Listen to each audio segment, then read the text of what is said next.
Olá! O tema da aula de hoje será adolescente portador de doença crônica.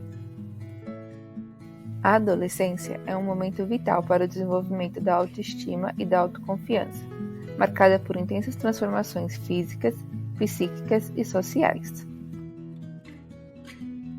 Fazem parte desse processo diversas tarefas fundamentais, como a formatação de uma identidade adulta e a mudança na relação de dependência familiar, gerando alguns conflitos que podem atingir uma proporção ainda maior quando associadas a uma doença crônica.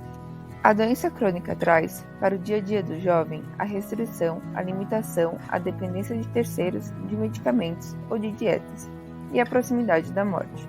Nos adolescentes limitados pela doença crônica, a independência progressiva dos pais, por vezes, não se faz ou é retardada, aumentando os conflitos e inúmeros comportamentos de risco. Sendo assim, é necessário o processo de transferência das responsabilidades, com um ritmo próprio para cada adolescente e família.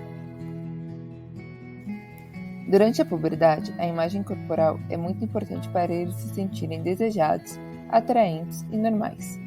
É nesse momento que os indivíduos com doença crônica se sentem inseguros e com baixa autoestima, pois as possíveis diferenças fenotípicas se tornam mais marcantes. Adolescentes com alterações na aparência física têm muito mais dificuldade na adaptação social, levando à exclusão dos mesmos. A conscientização e a aceitação da doença são fundamentais para o desenvolvimento de todo o potencial do jovem e para a reformulação de seus projetos de vida, diante das limitações impostas pela doença. Agora falaremos sobre a adesão do adolescente ao tratamento. A adesão ao tratamento envolve um processo ativo, intencional e responsável de autocuidado, no qual o indivíduo se esforça para manter a sua saúde com a colaboração dos profissionais que o assistem. Na infância, a adesão aos regimes terapêuticos conta principalmente com a colaboração e responsabilidade dos pais.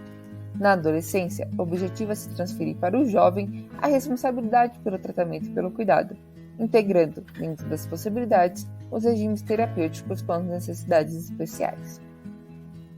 A necessidade de ter conhecimento sobre a doença e a terapêutica é necessária para maior adesão, porém, não é o fator determinante desta.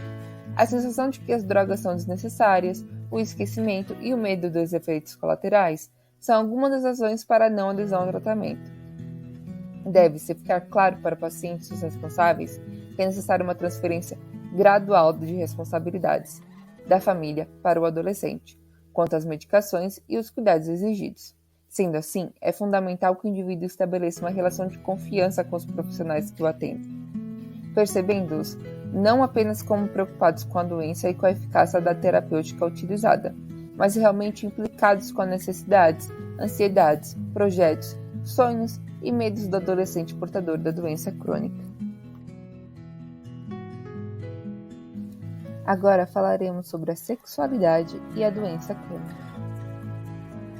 A sexualidade é uma forma de expressão humana e por isso é tão importante. Os adolescentes portadores de doenças crônicas vivenciam o isolamento social, limitando a interação e o envolvimento afetivo e, consequentemente, dificultando a descoberta sexual. Neste momento, a mudança de referência da família para os grupos compromete-se pelas limitações impostas pela doença. A doença impõe dificuldades quanto às limitações ou mesmo alterações físicas, e até a escola, que frequentemente constitui a única oportunidade de convívio social, sofre com essas limitações. A família assume uma posição superprotetora, mantendo esse adolescente como um assexuado ou mesmo em posição infantil. Nesse momento, a sensação de onipotência e invulnerabilidade da adolescência pode expor o adolescente com doença crônica a riscos, como uma gravidez indesejada ou DSTs. A alimentação da doença crônica e de todo o impulso vital da juventude torna-se angustiante para esse adolescente, uma vez que eles se comparam com seus colegas. Além disso, essa situação fica ainda mais séria quando, em uma tentativa de resgate da própria vida, o adolescente começa a fantasiar a geração de filhos sadios. Pais, educadores e outros profissionais devem fornecer informações adequadas. Não deve-se permitir que a doença oculte o indivíduo e ocupe a atenção que a ele deveria ser dirigida. Agora falaremos sobre a anticoncepção e a doença crônica. A orientação sobre o anticoncepcional é de fundamental importância ao se tratar de adolescentes portadoras de doenças crônicas, uma vez que, diante da doença, uma gravidez não planejada pode significar risco de morte para essas jovens. Os profissionais que lidam com esse grupo devem estar atentos e prontos para esclarecer as questões referentes à sexualidade, incluindo o significado de uma gravidez e possível desejo de engravidar, conscientemente ou não.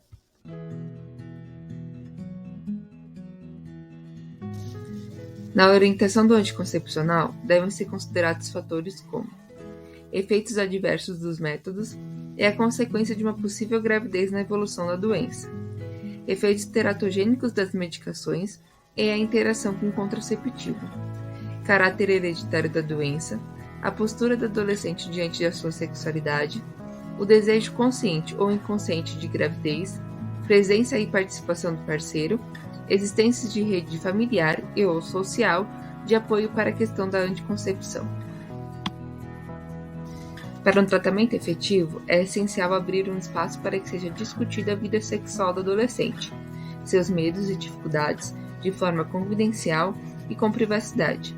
Além disso, a escolha do método deve ser feita junto com o adolescente, após apresentá-lo as opções passíveis de uso, suas vantagens e riscos.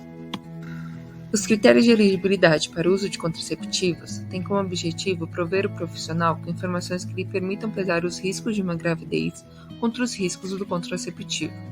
Segundo a existência de restrições ou contraindicações ao uso de um anticoncepcional, considera-se a seguinte classificação. Categoria 1. O método pode ser utilizado sem restrições.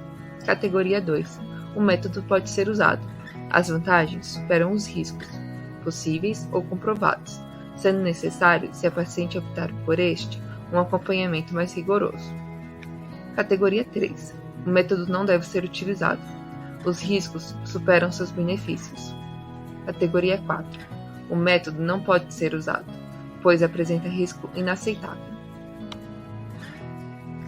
Observa-se que o anticoncepcional hormonal combinado está contraindicado de forma absoluta nos casos de, por exemplo, fenômenos tromboembólicos, acidente vascular cerebral e oclusão coronariana, atuais ou pregressos, certeza ou suspeita de câncer de mama ou de outras neoplasias, hipertensão arterial grave e ou com doença vascular, enxaqueca com sintomas neurológicos focais, diabetes com evidência de nefropatia, retinopatia, neuropatia, doença vascular ou com mais de 20 anos de evolução, gravidez, entre outros. Além do anticoncepcional hormonal combinado, temos outros métodos contraceptivos. Exemplo: preservativo masculino. Não possui qualquer contraindicação. Anticoncepção de emergência, que pode ser utilizada com segurança pela portadora de doença crônica, mesmo em patologias que estão contraindicadas o uso do anticoncepcional hormonal combinado, pois a duração da anticoncepção de emergência é inferior ao uso regular do anticoncepcional hormonal combinado. Diafragma. Não possui contraindicações absolutas, porém deve ser utilizado com cautela em pacientes com problemas renais, pois pode aumentar o risco de infecções do trato urinário. DIU. É eficaz, porém não protege contra o DST. É um método pouco elegível para a maioria dos adolescentes, por ser contraindicado em nulíparas, múltiplos parceiros e infecções do trato gastrointestinal inferior. Também é contraindicado em pacientes de uso de imunossupressores, em casos de hepatite, usuários de droga e retardo mental.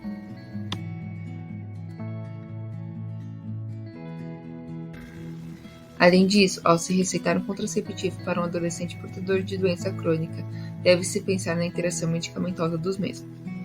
Isso pois os pacientes portadores de doenças crônicas utilizam diferentes medicações, e deve-se considerar as interações entre o método contraceptivo e os medicamentos utilizados, uma vez que a interação entre eles pode influenciar na eficácia dessas drogas.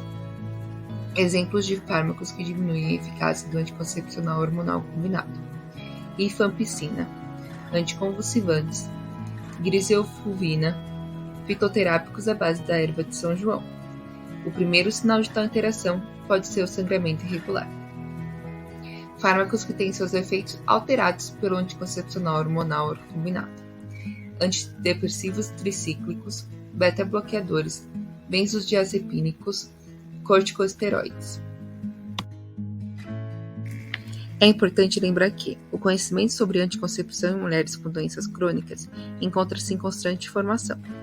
Então, cada caso deve ser analisado individualmente e a decisão deve ser tomada conjuntamente pelo médico ou os médicos especialistas que já acompanham o adolescente, deixando claro todas as possibilidades, os prós e os contras de cada método. Com isso, almeja-se que a adolescente com doença crônica tenha a chance de exercer sua sexualidade de maneira mais segura possível. Nosso grupo.